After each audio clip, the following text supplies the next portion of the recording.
YCP పార్టీకి అన్నిటికీ వాలంటీర్లే. మధ్యలో ఎమ్మెల్యేలు లేరు, మంత్రులు లేరు, ఎంపీలు లేరు, ఇప్పుడు పోటీ చేసే అభ్యర్థులు కూడా లేరు. అంతా Dhanush to Pedarayudu, Pedarayudu to Dhanush, volunteer to Jagan, Jagan to volunteer. So ఈ వాలంటీర్ వ్యవస్థ ఇప్పుడు ఎన్నికల కమిషన్ పుణ్యమాని డిస్టర్బ్ అయింది, చల్లా చెదిరైంది. ఈ చల్లా చెదిరవుతున్న వాలంటీర్లందరినీ ఎటు పోకుండా వైసీపీ వాళ్ళు తీసేసుకుంటున్నారు. మీకు నెలకు 10,000 ఇస్తాం, ఎందుకంటే వాళ్ళ దగ్గర విలువైన డేటా ఉంది, కుటుంబాల సమాచారం ఉంది కదా. సో దీని ఇంపాక్ట్ ఎలా ఉండొచ్చు అనుకుంటున్నారు? ఏముందండి వాళ్ళ దగ్గర విలువైన డేటా ఏముంది చెప్పండి. ఇప్పుడు ఏముంది, ఫలానా ఇల్లు ఉంది, ఆ ఇంట్లో ఫలానా కుటుంబం ఉంటారు, వాళ్ళ ఇంట్లో 4-5 ఉన్నారు, ఆ కుటుంబం టీడీపీ సింపథైజర్స్, లేకపోతే అందులో మగాళ్ళు టీడీపీ, ఆడాళ్ళు వైసీపీ, లేదా ఆడాళ్ళు టీడీపీ, ఏదో ఉంటుంది. ఇప్పుడు తిరువూరు నియోజకవర్గంలో 234 బూతులు ఉన్నాయండి. ఈ 234 బూతుల్లో వైసీపీ ఓట్లు ఎన్ని, టీడీపీ ఓట్లు ఎన్ని, మిగతా వాళ్ళ ఓట్లు ఎన్ని, నా దగ్గర డీటెయిల్స్ ఉన్నాయి. ఇట్లా ప్రతి నియోజకవర్గంలో అందరి దగ్గర ఉన్నాయి. అంటే వాలంటీర్స్ గురించి, వాళ్ళ దగ్గర ఉన్న డేటా గురించి ఎవరు భయపడాల్సిన పని లేదు. వాళ్ళ దగ్గర ఏమి రహస్యాలు ఏమి లేవండి. ఇప్పుడు ఏ పల్లెకి వెళ్ళండి సార్, ఏ ఊరైనా వెళ్ళండి, ఆ ఊర్లో ఉన్న వైసీపీ నాయకుడిని పిలవండి, లేదా టీడీపీ నాయకుడిని పిలవండి, లేదా జనసేన నాయకుడిని పిలవండి, వాళ్ళని అడిగితే చెప్తారు కదా ఈ వార్డులో ఏ పార్టీ వాళ్ళు ఎవరు అని. ఇందులో రహస్యం ఏమి లేదు.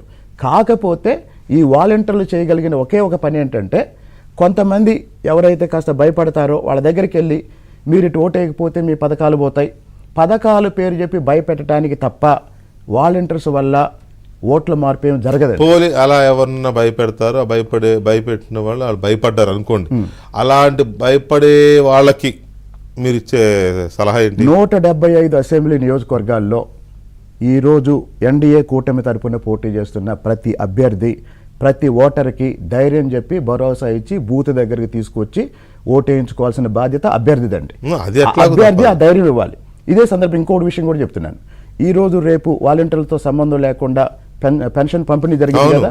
నేను ఎన్డీఏ నాయకులకి, రాష్ట్ర వ్యాప్తంగా ఉన్న వాళ్ళందరికీ చెప్పేది ఏంటంటే, ఈ 2 రోజులు తెలుగుదేశం, జనసేన, భారతీయ జనతా పార్టీ స్థానిక నాయకులు, కార్యకర్తలు ఎవరైతే పెన్షన్దారులు ఉన్నారో వాళ్ళని తీసుకెళ్ళి పెన్షన్ ఇప్పించి ఆ కార్యక్రమం పూర్తి చేయమని నేను చెప్తున్నాను.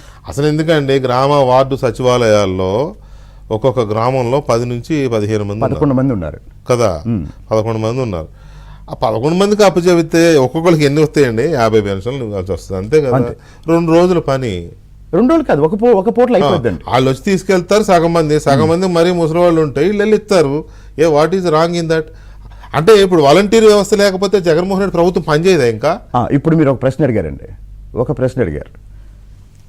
వైసీపీ తరపున 10 సంవత్సరాలు పనిచేసిన వాళ్ళు గ్రామాల్లో ఉన్నారు. వాళ్ళు కొంతమంది సర్పంచ్లు అయ్యారు, కొంతమంది ఎంపీటీసీలు అయ్యారు, కొంతమంది వార్డు మెంబర్లు అయ్యారు, కొంతమంది జడ్పీటీసీలు అయ్యారు. వీళ్ళెవ్వరికి కూడా జగన్మోహన్ రెడ్డి వచ్చిన తర్వాత పని లేదండి. అదే కదా, పని లేదు.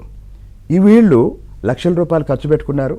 గ్రామాల్లో తెలుగుదేశం పార్టీతో పోటీ పడి ప్రతిష్టాత్మకంగా ఎలక్షన్ చేశారు. ఎలక్షన్ అయిపోయిన తర్వాత ఎవరింట్లో వాళ్ళు కూర్చొని తలుపు వేసుకొని టీవీ సౌండ్ పెంచి ఏడుస్తున్నారు, బయటికి కనపడకుండా. ఎందుకు అంటే వాలంటీర్స్ తప్ప వ్యవస్థ, పంచాయతీరాజ్ నిర్వీర్యమైంది, ఉద్యోగస్తులకు కూడా పని లేదండి. మీరు గమనిస్తే ఇప్పుడు ఆ రిజిస్ట్రేషన్స్ ఎక్కడంటే సచివాలయంలో, ప్రతి పని వీళ్ళకే షిఫ్ట్ చేస్తున్నారు. కాబట్టి మొత్తం పరిపాలనా వ్యవస్థ నిర్వీర్యమైపోయి వైఎస్ఆర్సీపీ నాయకులందరూ కూడా ఈరోజు పరిపాలన ఇలా ఉండకూడదు అనే అభిప్రాయంతో ఉన్నారండి. కానీ ఏమైందంటే ఆ గ్రామంలో వాళ్ళ వ్యక్తిగత ప్రతిష్ట కోసం వాళ్ళు తెలుగుదేశంలో జాయిన్ అవ్వలేరు, లేకపోతే తెలుగుదేశం నాయకుల కింద పనిచేయలేరు. గ్రామంలో ఉన్న పరిస్థితి వల్ల తప్పనిసరి పరిస్థితుల్లో వైసీపీలో కొనసాగుతున్నారు తప్ప, ఒకే ఒక ప్రశ్న, ఈ 5 సంవత్సరాల్లో జగన్మోహన్ రెడ్డి గారు ఈ గ్రామానికి ఏం చేశారు అంటే ఎవరి దగ్గర సమాధానం లేదు.